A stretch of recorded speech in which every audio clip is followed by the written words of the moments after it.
Right, I think we are now live. Hello, everyone. Good evening. And tonight we're having another author interview for The Broken Binding. And my guest this evening is Adrian Tchaikovsky. He of many, many, many books. We won't be able to cover them all because that would take far too much time. And we'd both age several years. So we're going to talk generally about some of his books. We're going to avoid spoilers as much as possible and talk around things. If you have questions, post them in the chat and we'll try and answer them. So I've got some questions from other people who've sent in from Instagram as well, so I'll get to them later on.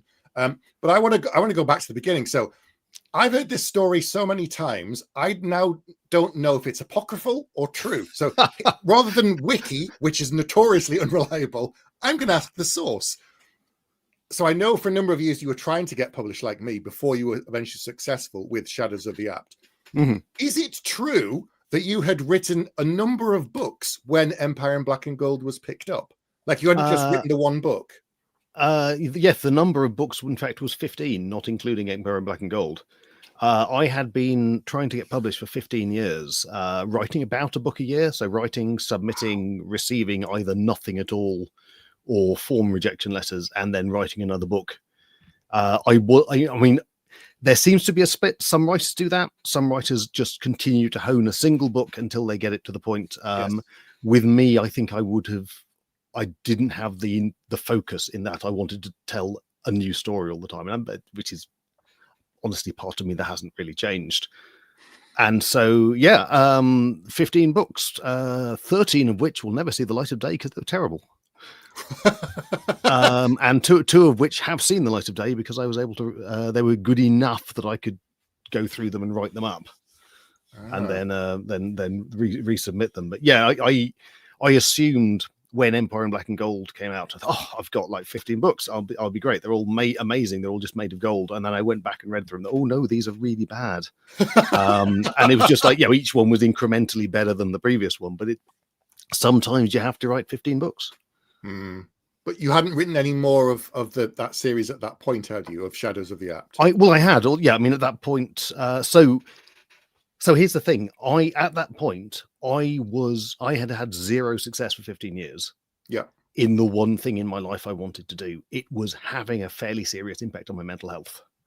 So I said, right, I am getting towards 35. If I have had zero success before by my 35th birthday, I will give up on the writing. And and I don't know if that would have happened or whether I would have gone back to it after a gap. Just make it 40th. But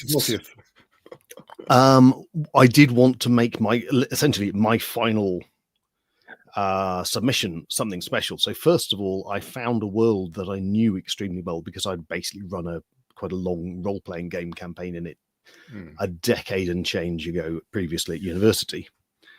But secondly, I thought, right, because if I write book one and it gets rejected, I will never write the plot arc. I'm just going to write that first plot arc, which turns out to be the first 4 books. And so when I submitted Empire in Black and Gold, I had the 4 books ready to go. And that bizarrely turned out to be the clincher in getting and Pan Macmillan accepting it. Wow. They had a very full schedule. They had a lot of fantasy on, but my agent basically said, well, look, you got 4 books. You can release these books as quickly as possible. You're not going to have that thing where there's a long gap where the second book gets written or anything like that. They're all ready to go. And that just nudged me over the finish line as far as they were concerned, because they could release the books a few months apart and build a readership very quickly, which I have got to say, having seen it work for a few other authors as well, like R.J. Barker, is genuinely a very, very good way of selling books, because the moment someone has finished reading a book, the next one is either on the shelves or about to hit the shelves, and it's a very good way of getting people quite into a series. It became a motif almost for Orbit, like myself, because myself, RJ, and a number of others had books come out every 6 months. Mm-hmm. So within 12 months, our trilogy was done, and people are like, "What's next?" And you're thinking, "Oh, hang on, I'm going to try and catch up now." But with having 4 ahead, because I remember thinking at the time your books were coming out phenomenally fast. And but that was but before the 4th one had come out, I'd already written the 5th one, because I was just kind of naively assuming we'd get to keep going. But I guess so. The first 3 books were a contract, and then we had 4, 5, and 6. I guess so. I did know that we were going to get another couple. And I was able to keep writing them so that we'd slowed down a bit We certainly weren't going every 3 months because that would have been insane. But yeah, they were still able to come out sort of 6 months, and then we slowed to 9 months just as it all kind of caught up with me. oh, fantastic. Someone here said Squidwen said she can't wait for Children of Strife. Thank you. It's March next year, isn't it? I think so. Yes, it's one of those weird things. Of course, to me, Children of Strife was like 2 years ago because that was when I first wrote it. Although, admittedly, I have then, I've literally just gone through an editing pass with it, and I'll see it once more before it goes to print. So the whole you do feel as an author rather unmoored in time, because of when you deliver the book and then when the book gets actually published are frequently completely unrelated. Oh yes, there's always a long period on traditional publishing. And Tuffy McTavish says, how many different publishers are you working with nowadays? After nobody came calling before, I guess there are plenty knocking on the door now. I mean, I figure I'm at capacity, I think. So my big sci-fi books are Pan Macmillan in Tor UK, in the UK, and Orbit in the US. But obviously same book, so it's not me writing extra for those two.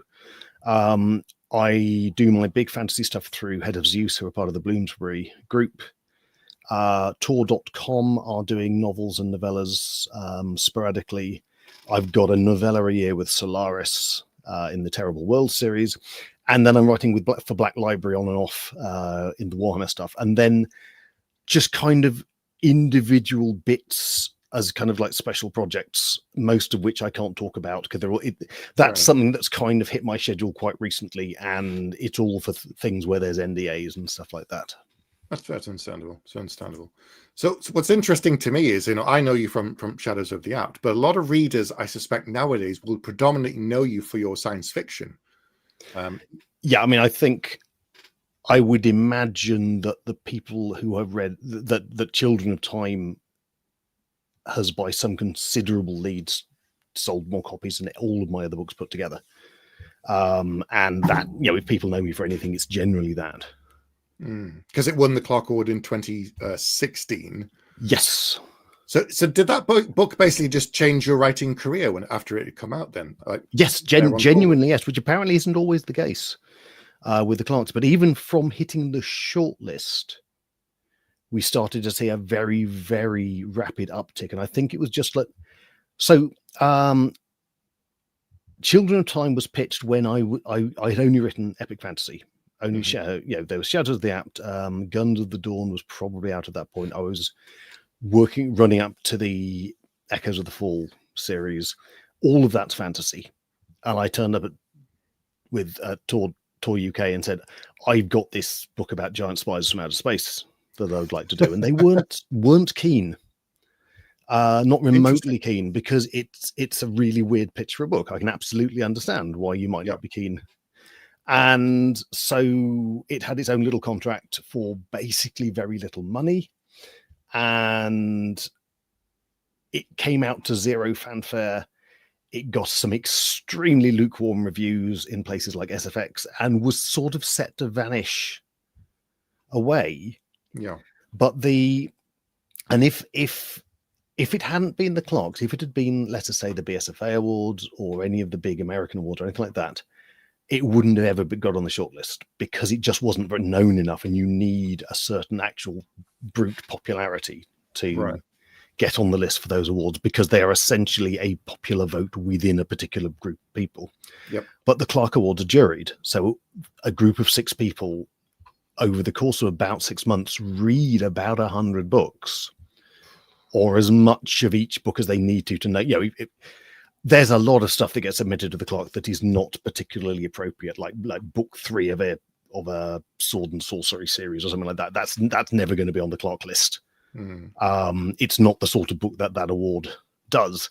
So I imagine you can get through a lot of the books fairly quickly and just say, right, this has just been submitted because the publisher has dropped their entire catalogue for that year, which seems to be a thing that does happen. And might kind of happen because it's the way that the publishers can support the award, because of course there is actually a fee involved per book. But yeah, they read all the books, and in this case, they got Children of Time and thought, oh, interesting. This is worth putting on the shortlist. And at that point, it started hitting people's radars. And it turned out that people were really ready for a sort of traditional sci-fi about evolution and giant spiders and that kind of thing. And it was just the right book for the right moment. I mean, there's been a bit really from about that time. There's been a bit of a jump up, I think, of sci-fi. Fantasy is still the bigger one, but there was a little sort of adjustment of that.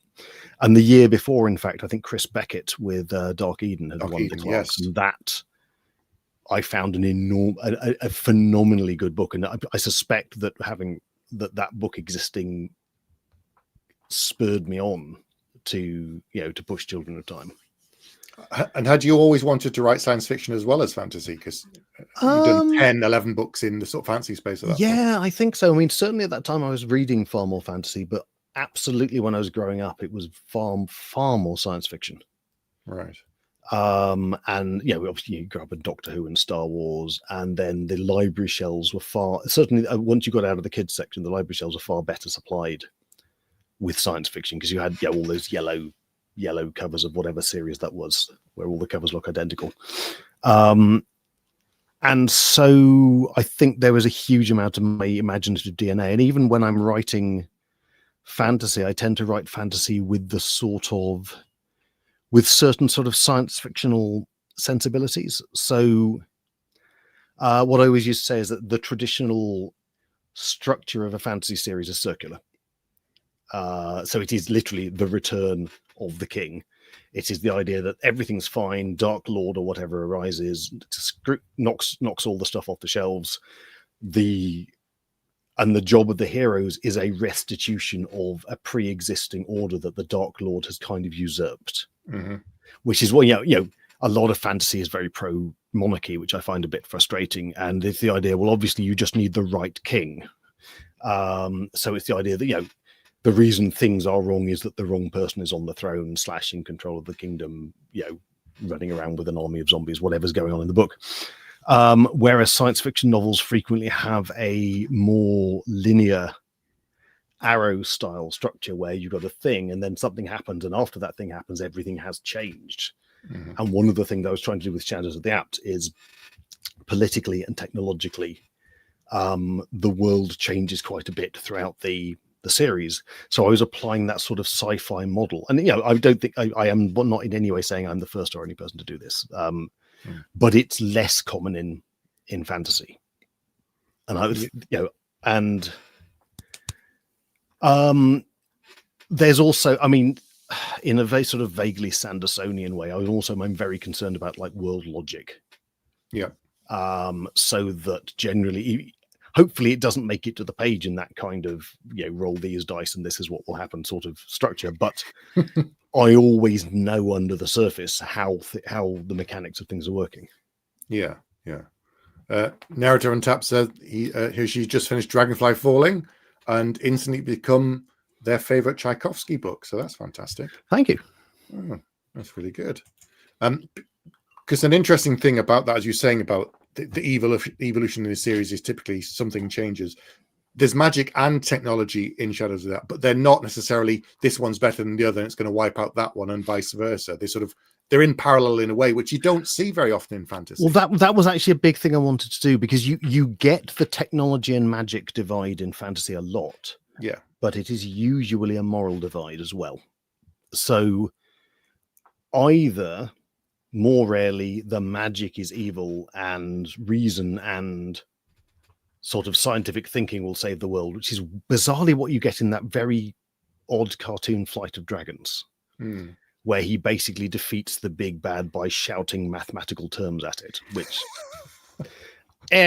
but more usually the magic is kind of under threat from these dreadful technological things and pollution and industry and that sort of thing, which you get a bit of in the Lord of the Rings, but it's a very common motif. And there is there's a moral divide going on in Shadows of the Apt, but it cuts completely across the magic and technology, so that there are on both sides of that, there are the magical kindred who are kind of, they got a bit of a kicking some centuries ago and they're very much in the decline, and the technological kindred who are in the ascendant. But the they exist on both sides of the war that is going on throughout the books, which I just find more interesting, really, because otherwise the traditional model of this thing good and that thing bad is very simplistic and convenient and sometimes a bit twee, but also it's just like, it means that in any given group of characters, whichever side they're on, you can have this fascinating mix of different outlooks and abilities and so forth. And it just, I mean, let's face it, I got through, I mean, in that world, there are technically 17 books, which is a frankly ridiculous number of books. Wow. But one reason is there's a huge amount of variety and diversity in that world, so that there's always somewhere to pull a new fun character from. Do you think you'll ever go back and do like other bits and stories here and there? Because you've done short stories, haven't you, which are then collected? Yeah, that's the 4 of those books of short story collections. Yeah. I would love to.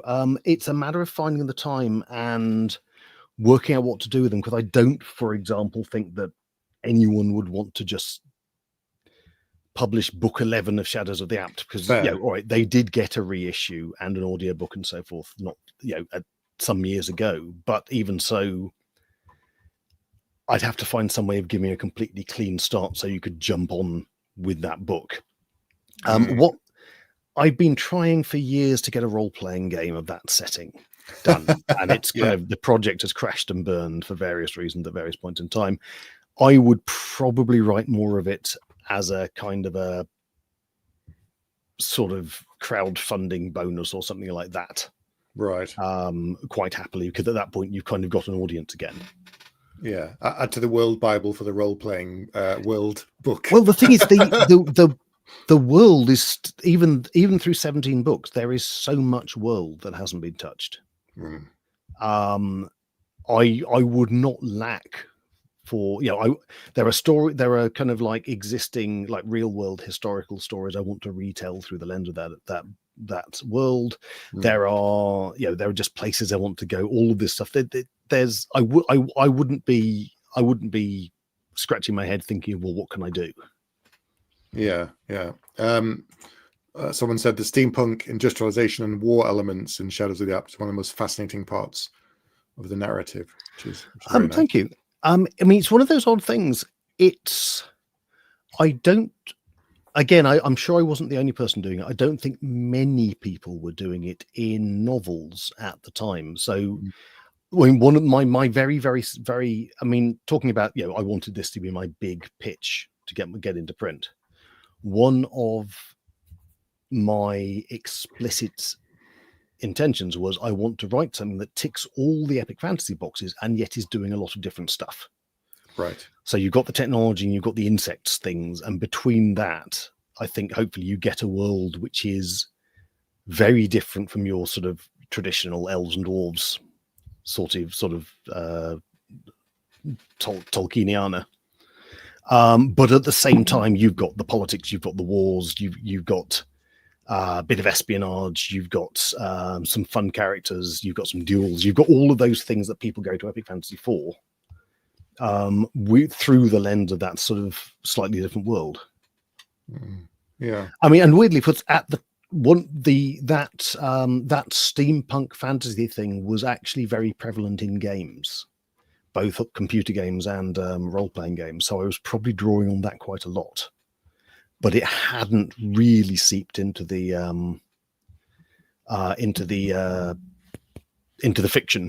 fiction sphere. And then fairly soon afterwards, people were doing a lot of, the Flintlock fantasy started up, and you started to get that, something about a broader historical lens that people were building books from. Quite a general question saying, where would you suggest someone starts? Which of your books makes the first best step? I guess there's so many different series. It's what sort of stuff do you like, really? That's exactly how I approach it. I mean, if someone wants to start with my science fiction, I will generally say Dogs of War. Right. It's one of those books, I think it's quite short, and I think I nail something in that, mostly to do with the characterization of the main character, that I don't necessarily always get in my books. So if you prefer fantasy, honestly, have a crack at City of Last Chances, which is the current fantasy series, the first book of the current fantasy series I'm working on, which, if nothing else, I have a huge amount of fun writing it. So hopefully that comes out on the page. Absolutely. Question, I was going to come on to this in a minute, but someone's saying, do you have a favorite character to write in the Children of Time series? They're personally torn between Avrana Kern and those of Wee Miranda. These are Wee Miranda. Yep. I mean, Avrana Kern is always going to be fun, and she's also, she's the only continuity character in the series as well. So she's the one I've written most. I'm going to say this is kind of cheating, but there is a character in Children of Strife from next year called Kato, who is one of the mantis shrimp people, the stomatopods, who I've been kind of trying to fit in the series for ages, and this is finally the book we get to see them properly. And he is fun for a variety of reasons, not least he speaks completely different. He is the first person I have written who has a different font for his speech, because his speech is very weird. That makes him very unique then at this point, this many books in. You get your own font. Yeah. Wow. That's fantastic. So when Children of Time came out, were you still writing full time then? No, I wouldn't working full time. Sorry, working full time. Yeah, I wouldn't be writing full time for a while. I don't think I had. So some years after, once Children of Time had started sort of snowballing, I started to build my work week at the office went down. For people who don't know, I was a lawyer, an evil lawyer. My work week went down. I did a 4-day week, and then a 3.5, and then a 3-day week. And at that point, you either have to pack it in, or you stick there, because you can't go lower than that and still keep all the plates spinning. But yes, so I mean, I think I must have gone full-time writing, I want to say 2018. Right. And it was purely a financial decision, in that my wife and I looked at the accounts, thought, right, we now have enough money in the bank that we can go for 2 years even if we never sell another book. Yeah. And at that, in 2 years I can find something else to pay the bills with. But it was just like, until we had that safety net, it would have been reckless, I think, just to throw myself out into the void and assume that I would get caught. Yeah. A little bit of prudence, especially in publishing, I think is a good idea for sure. There's another question there, but a couple of others. One I want to ask is, so what you've got something like over 50 books in print at this point, I think, isn't it? It's something. It's somewhat, yes. I don't know if I've quite hit 60 yet. I've certainly had 60 books written, but we might just be ticking towards the 60. So my question is, how do you sustain your pace without burnout? Because I know, if you push too hard for too long, I know some writers can burn out, but your output's phenomenal in the period that you've done since, 2008 onwards. I mean, I don't have a kind of a single line answer to this. There are some factors I think just certainly help. Right. I do a lot of world planning. Right. Which then means that when I am writing, whether or not I've planned the plot or not, everything that I'm putting on the page fits with everything else, because it's all coming from the same world. Which means that my first draft and my submission draft are usually relatively close. I don't have a lot of drafts. I don't spend a lot of time recreating or revisiting or sort of retconning things if I have done my job properly. There's like a large chunk of my head which is always thinking about the next thing to happen in whatever book I'm writing, which means I can sit down and just go, because I know exactly where, really like the next page and a half is sort of semi-planned, so I can just launch into that. And at that point, you've got your momentum going and you can just write. I'm not particularly special, but I have a life habit where I write something every day, if I, unless I'm literally out and about all day or something like that, or at a convention, so that I can at least produce, just keep adding to whatever the current project is. The other one is I do not subscribe to the tormented artist theory. Yes. The idea that that art has got to be dragged out of someone with hooks and blood, and you've got to hate the process and just be miserable. I love writing. It is the most fun thing in the world. I really, really like doing that. Just sitting down, creating new stuff is glorious. And I guess this is probably one reason why I'm not burning out, is just because I'm actually having a huge amount of fun. I will say I do not like editing. That is a very different beast. Same. Same. Yeah, the creation part I love. The other thing, yeah, I mean, what the Hemingway said: write drunk and edit sober, and it's more kind of write happy, edit surly. Yeah, I get that. I absolutely get that. So Tufty's asked, your output is phenomenal. How many projects do you tend to work on simultaneously, time slicing between each of them? One. There you go. Only ever one. I cannot. There are some things I can do alongside writing a book, but as soon as anything involves narrative, then that is the thing I'm doing. I can't have two plots in my head, two sets of characters in my head at once. I can. So I've done for example, I did some work for the Exodus game, the computer game, and the role-playing game. And a lot of that was sort of piecework of, could you create as 10 aliens or 6 sort of location, things like that. Because that doesn't involve narrative, I could do that and also write. So I'd write in the morning and then do a chunk of that in the afternoon. But if they had then wanted me to say, right, or in fact, as they did, if they wanted me to write some fiction for it, that then had to be the thing I was doing. But I mean, I think time-wise, it works out the same, basically, because obviously if you're devoting all your time to one project, you'll finish that project more quickly and then be able to move on to the next one. But I know that not necessarily writing one, but the difference is you be working on your current work in progress, and then you have to edit something. Oh, there is this sort of this conveyor belt where you write it, and then you've got maybe your agent's comments that you have to work in, and then there is the line edit, and then there is the lighter sort of middle edit, which I don't even know what you were supposed to call that, and then there are proofs, and then hopefully you never have to see the damn thing again until it's published, because usually you're utterly sick of it at that point. Yes, absolutely. Books and Chocolate said, what would you say marks the difference between your fantasy and your sci-fi writing style? Is there a difference?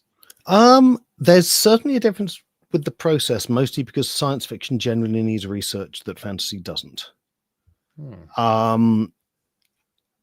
I suspect, I mean, to a certain extent, I think each book or series has its own stylistic quirks, but overall, I suspect they all fall in a sort of a data cloud around a particular line that my style has been taking over the years.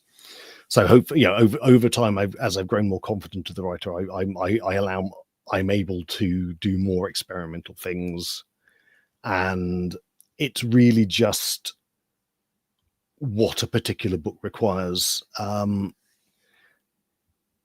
mean, I find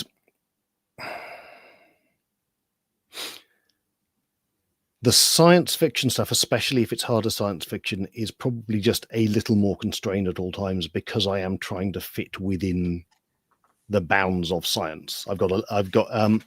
There's a concept I've borrowed from evolutionary theory called the left wall, which is the idea that so you've got a left wall, and wherever you're going to go, you cannot go across that left wall. So you're always moving out from that.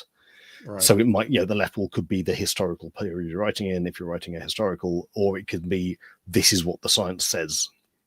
Right. Whereas if you're writing sort of full-on secondary world fantasy, there isn't the only left wall is the one you build as you go along. Yeah, that makes sense.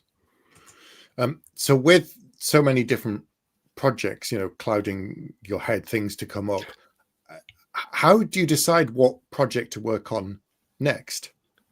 I mean, I literally have a file of ideas, and usually these days I know which publishers I need to provide books for, And either it's going to be right, I will need to do another one in this series. So, for example, with B Speaker, I knew I needed to do another Dogs of War book. So I thought, right, well, where is that world going? But it was only ever really going to be that book. But for example, with Pam Macmillan, I've got a project where they say, fine, they wanted a new children book, which is Children of Strife, but the other books in that contract are just sci-fi, any sci-fi. And so I just look down my list and think, right, what do I feel is most ready to go? What do I feel most motivated about? And so I, based on that, I wrote a very weird sort of sci-fi gothic horror about cloned monks in outer space. Which will be 2027, and then Okay.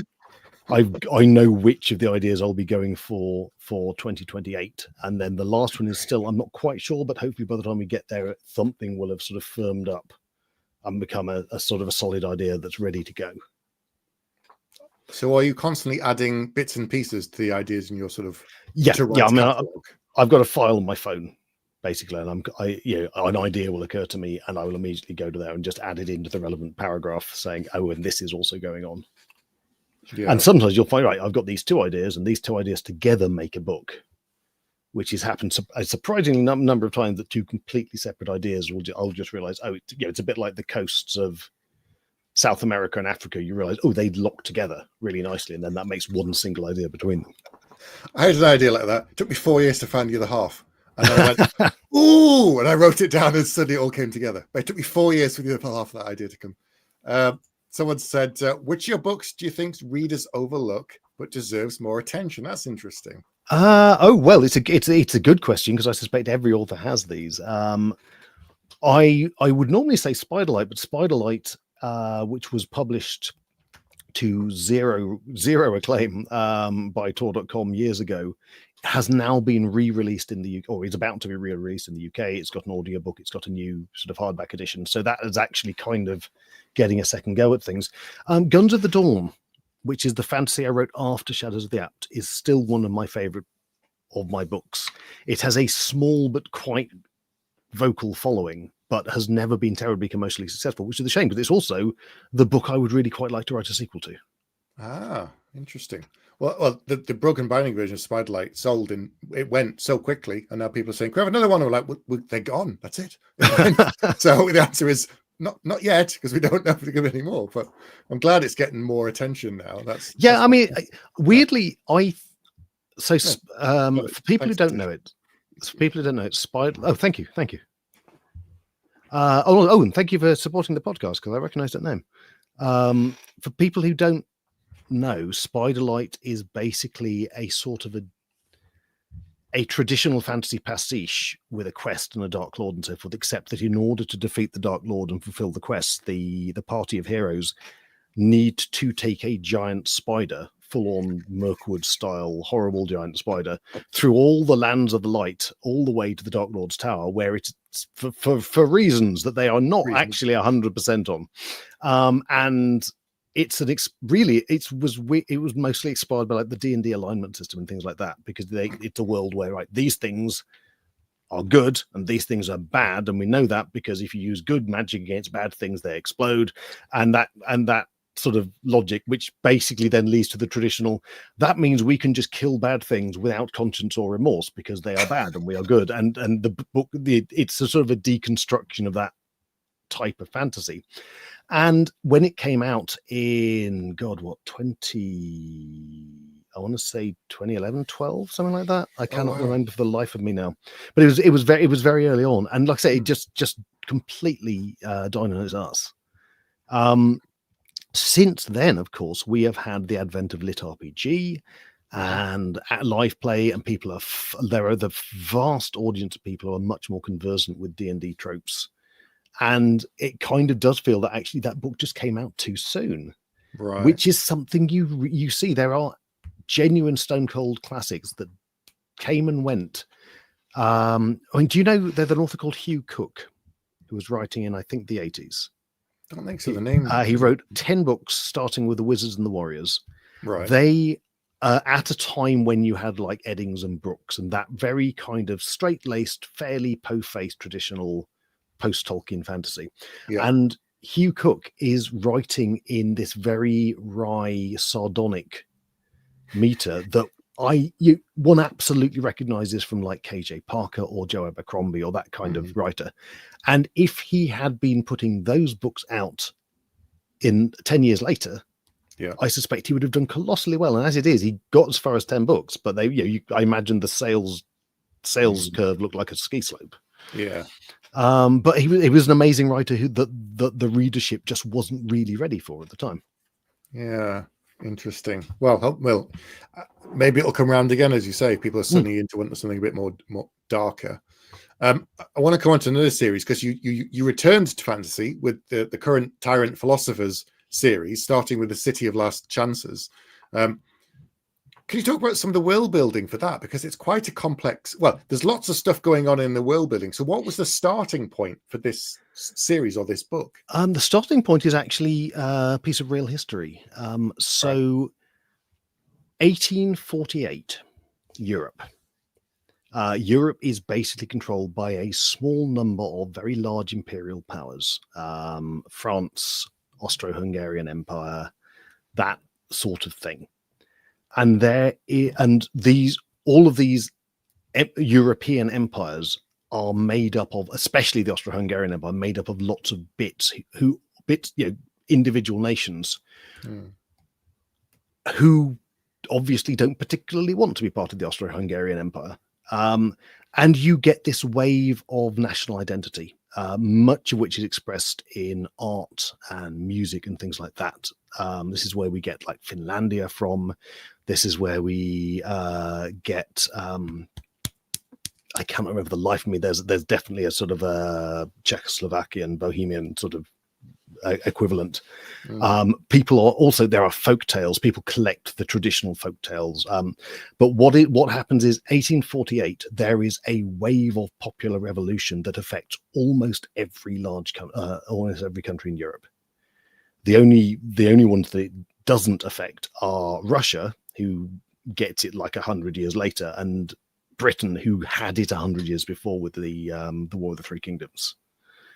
And all of these revolutions completely fail for the sort of reasons that those revolutions usually do, to like left and right wing politics and so forth. But there is a moment when the history of Europe could have been amazingly different and maybe better. Overthrow of grand empires and so forth. But it's such a fascinating moment, and you don't generally hear about it in like history class or anything like that. But it is an astonishing moment in history. And just that idea of, if you've got a country like, you've got Hungary or you've got Serbia or something like that, and they are being dominated by this big occupying power, and this they think is their moment, and they're going to throw off the shackles, and it goes about as well as that ever goes. But you get the moment, you get your barricades, you get you to do, I mean, the other thing that then joining in this with the idea that I'd always wanted to do a fantasy Les Miserables. Right. Which is this book also is. And it's also the other book I always wanted to do, which was the fantasy Casablanca. Right. So what you've got in the city in Ilmar is there is a grove of trees that predates the city. And at a certain point in time, that grove of trees is the portal to a wood, and the wood is a portal everywhere else. So if you need to get away, and if you have the means, the magical protections to get you through the wood, this is where you go to flee. And so just, a lot of people end up in this Casablanca style in the city trying to find a way out, but it's very hard to get the magical protections together, though they're all kind of your papers that get hidden at the piano in Casablanca. There's also then what I add to that is it's also a fantasy Maltese Falcon.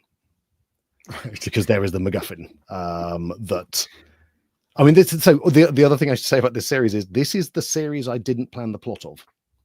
I built the world, had the characters, right, and then just basically acted as journalist, following the characters around. So you get a lot of skipping from character to character. Mm-hmm. It's a mosaic book. The city is built up of all these different perspectives and factions and just random events that then start things kicking off. And most of the characters are not heroes. The characters are generally very normal people. You know, there's like a pawnbroker and a brothel madam and an innkeeper and a delightful sort of destitute priest who lives with God in a garret room because he's the only follower that God has left. And God is a very crotchety old God who does not appreciate it and complains all the time. But none of these people want to be the heroes of the revolution. They want to survive, but the revolution is going to happen, and it kicks off at a time when nobody's ready for it. Everyone scrambles. There is a lot. There is comedy, there is tragedy, there is a giant centipede in a pit that a crime lord feeds unsuccessful gangsters to. There's I mean, it's had to have a bug in there. So many ideas you kind of thrown into this pot. But that's the whole. It is the complexity of the world is to a certain extent the point.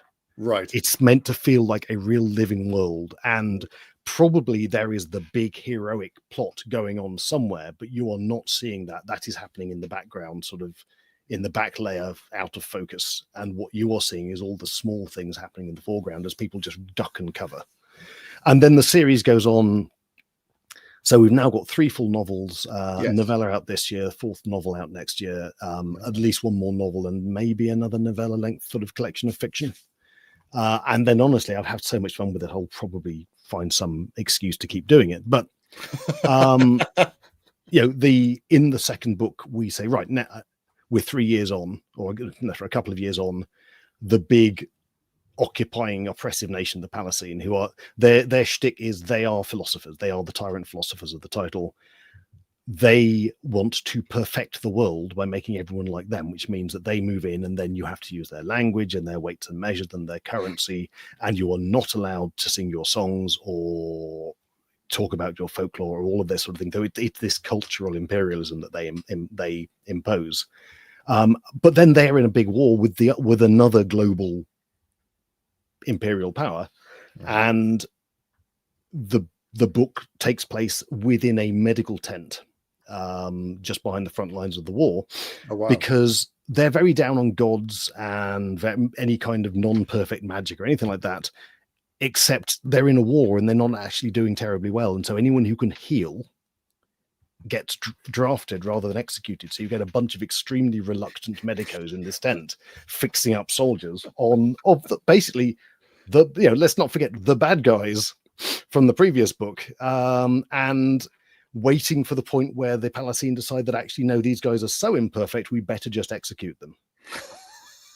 And then in the third book, we get to see like the diplomatic and espionage side of things with the Palatine ambassador in a country which hasn't been conquered yet, but they're kind of working on it. And then the series will just keep going on, and you can ideally, with at least the first 4 books, you can read any of the books without having read any of the others. But if you've read the earlier books, you will notice, oh, that's that character from the previous book, and you'll see extra connections, so you get added value. But hopefully they're all still perfectly readable. The 5th book is supposed to go back to Ilmar, the city of the first book, and at that point, I think I probably have to stop pretending you can just read that one on its own, unless I do an absolute tour de force in reintroducing everything without making. Go back around all the others again and come back around again. that imperialism and all that sort of stuff. When you're talking about it, reminds very much of Andor with its sort of. Well, I mean Andor came out, I think, just toward the end of the writing period, and I found absolutely thrilling because yes, I am in. God, Andor is the best TV I've ever seen. I don't think I'm going to say, yes, I'm obviously doing what Andor is doing, but no. I'm at least ideologically in the same room. Yes, yeah. And looking out, and certainly, I mean, especially the way that the revolutionaries are kind of crap. And the really rebels are kind of crap, and they fight amongst themselves, and you've got all of these different factions and groups, and obviously, we had Rogue One some years before, and I'm sure that's fed into the DNA of the series as well. But yes, so in Ilmar, you've got the revolutionaries, but there are like 4 or 5 different groups, and they hate each other, and they don't see eye to eye, and they all agree there has to be a revolution. But what Ilmar's supposed to look like after the revolution is very, very different, depending on whether they're like the Workers' Party or the criminals or the old toffs who got kicked off their pedestal when the Palatine invaded or whatever.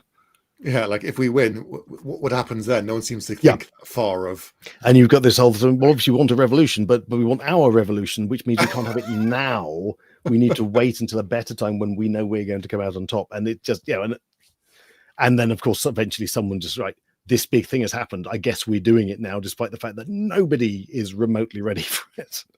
Mm-hmm. Another question someone said is, do you have a preference in writing length, novella or standalone or a series? Honestly, it's not my preference so much as just what the book needs. And with a very few exceptions, I always know ahead of time whether the idea is going to need novella standalone series. Novella length is, for example, very, very good for exploring one idea very thoroughly without lots of subplots or extra characters or anything like that. If I want to write about a particularly complex world, then it kind of has to be a series, because that's the only format that you have the length to do that. If I want to tell a particular story, then probably a standalone novel, because that story is going to require more twists and turns than a novella would have room for, but doesn't necessarily, if you expand a book into a series that doesn't need it, that is always going to, I feel flabby and self-indulgent. We've seen that happen with some very popular series where you kind of think, you didn't really need 2 books for that. You could, that could have been quite trim and rattle along at a good pace, and you didn't need all those extra characters or anything like that. Yeah, Peter Jackson did not do three films about The Hobbit. He did not. No, to his credit, I suspect he probably didn't want to either. But no, but it's like he didn't need to do 3 for a small book. But so one question we had from Instagram, someone asked about collaborating with other writers. Are there any writers, they said, that you would like to collaborate with on a project, and who would that be? It's true. So I think I'm not one of nature's collaborators, right. If only because I'm very, very jealous of creative authority. Having said that, I have done. So there's a writer called Sophia McDougall with whom I've been working on a graphic novel project. But it's that collaborating is very hard work for me, because part of my particular neuroplot is I really need to know what I have a say over and what I don't. Yeah. And so it's very hard to, you get this thing when as soon as you get a difference of opinion over whether something should or shouldn't be in it, I just well, I know what I think, but am I a good judge of this? Do they know better than me? And I get into these sort of social knots. So, I mean, yes, it is something I've done. It's not something I've done much. It is, it's not something that comes naturally. It's something I've had to work with to actually give creative space to other people. Fair enough. Anita said Shroud was brilliant, and she's halfway through The Hungry Gods. Thank you. That's very nice. Sorry, different question. Trace said, how did you become involved with the Black Library? So this would have been, I think, shortly before the pandemic.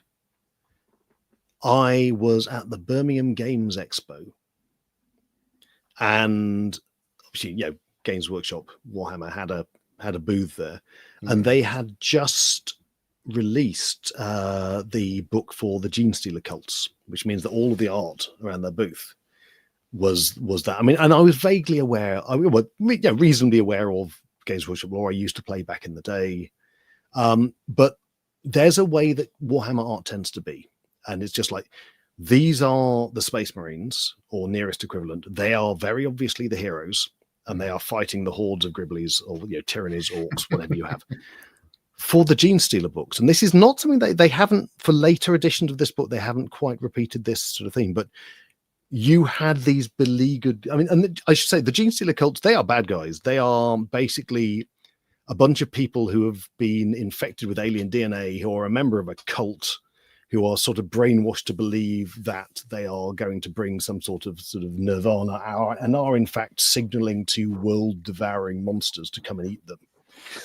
it's not good hero material, but the art made them look spectacularly heroic as they were fighting off the forces of the Imperium. And the Imperium are not good guys, as Games Workshop were the first to admit.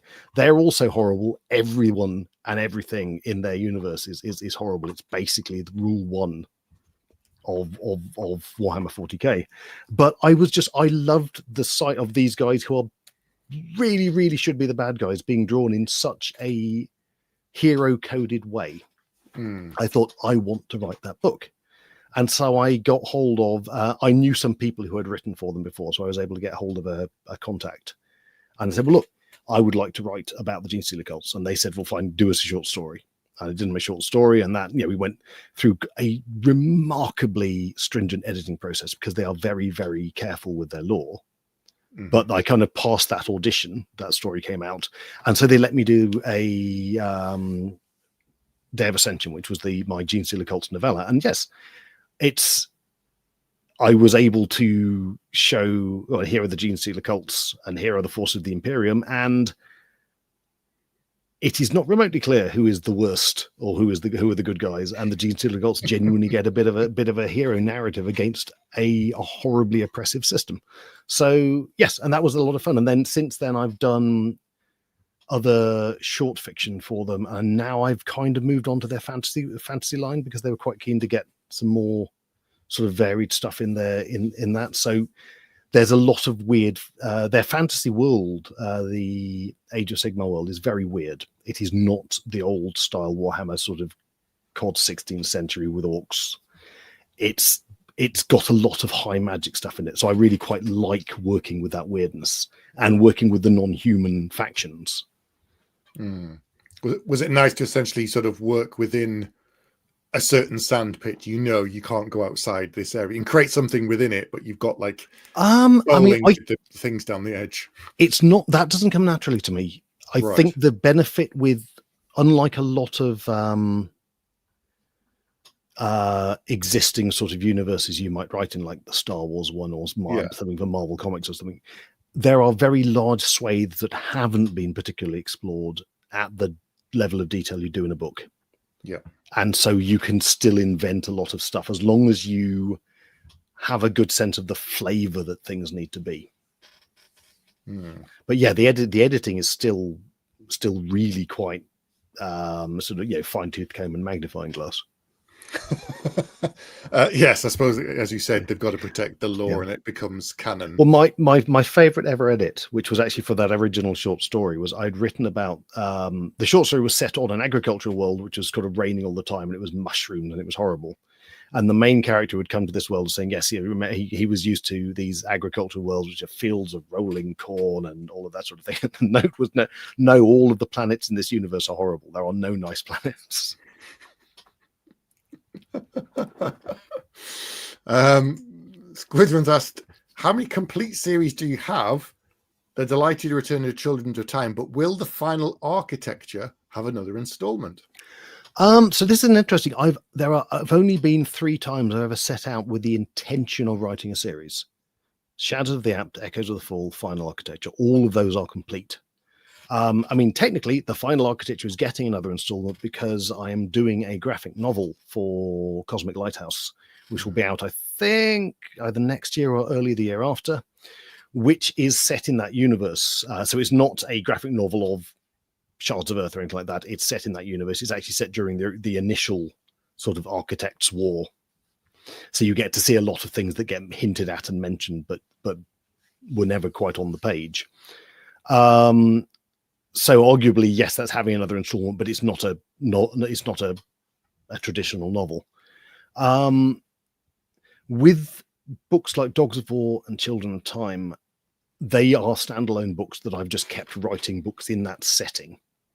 So each book has its own complete story. There's no big arc across the books. It's just like, if I get a good enough idea, I will go back to that series and write another book in it. And I don't know how many books there might be in the end.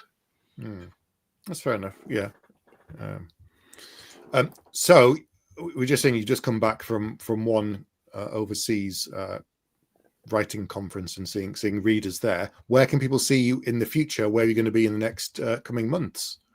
Oh, you know what? I should we've got- probably know that off the Well, top we've of my head. got Brighton for everyone who doesn't know, who's not in the UK. We have World Fantasy Convention in Brighton, which is at the end of October, start of November, which is not WorldCon. That's something different. Yes. Which is really confusing for the so WorldCon that just happened in Seattle, and then next year in LA, possibly 2027 in Canada. Apparently, is what they're looking at in Montreal. But that's different to World Fantasy Convention, which is in Brighton this October.